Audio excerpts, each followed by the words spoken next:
Dans les colonies d'abeilles où chaque abeille est affectée à une tâche spécifique, la seule exception concerne l'abeille mâle. Les mâles ne contribuent pas au nettoyage de la ruche, à la collecte de nourriture ou à la fabrication des rayons et du miel. La seule fonction des abeilles mâles dans la ruche est d'inséminer la reine. Les mâles ne possèdent pratiquement aucune des caractéristiques que possèdent les autres abeilles.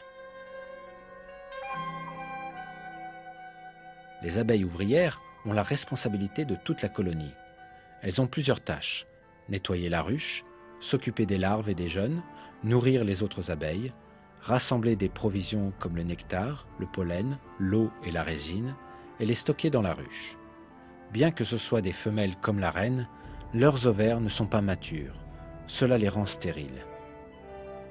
Les caractéristiques de ces créatures sont décrites dans la sourate An-Nahl du Coran, qui signifie l'abeille.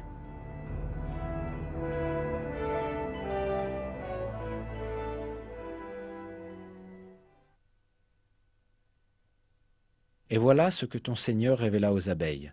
Prenez des demeures dans les montagnes, les arbres et les treillages que les hommes font, puis mangez de toute espèce de fruits, et suivez les sentiers de votre Seigneur, rendus faciles pour vous. De leur ventre sort une liqueur, aux couleurs variées, dans laquelle il y a une guérison pour les gens. Il y a vraiment là une preuve pour des gens qui réfléchissent.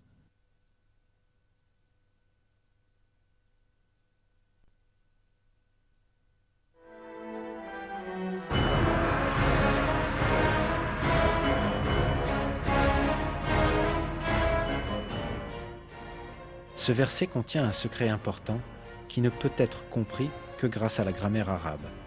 En arabe, il existe deux usages différents pour les verbes. En fonction de l'usage, il est possible de déterminer si le sujet est une femelle ou un mâle. En fait, les verbes utilisés pour les abeilles dans le verset sont utilisés avec le format des verbes au féminin. À travers cela, le Coran indique que les abeilles qui œuvrent à la construction du miel sont les femelles. On ne doit pas oublier que le sexe des insectes ne peut se révéler que par les observations biologiques modernes. Le fait que les ouvriers sont tous des femelles n'a été établi qu'à notre époque.